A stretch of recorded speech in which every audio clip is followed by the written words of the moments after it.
Pour éteindre un feu efficacement, il ne faut pas se battre contre les flammes, il faut comprendre ce qui les nourrit. Aujourd'hui, nous allons voir le concept du triangle du feu. C'est la recette chimique nécessaire pour qu'un incendie existe.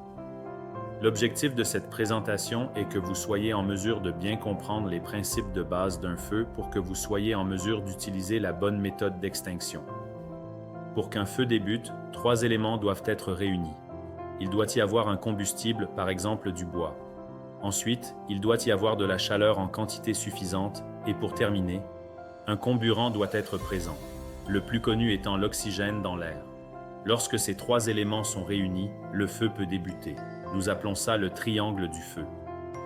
Pour éteindre un incendie, il suffit d'enlever un côté au triangle du feu. Par exemple, les pompiers utilisent de l'eau. Cette façon de faire agit par refroidissement en abaissant la température. Une autre méthode consiste à enlever le combustible, comme par exemple lorsque nous ne mettons plus de bois dans le foyer, le feu s'éteint par manque de combustible. Pour terminer, la dernière manière d'éteindre un feu consiste à couper son apport en oxygène.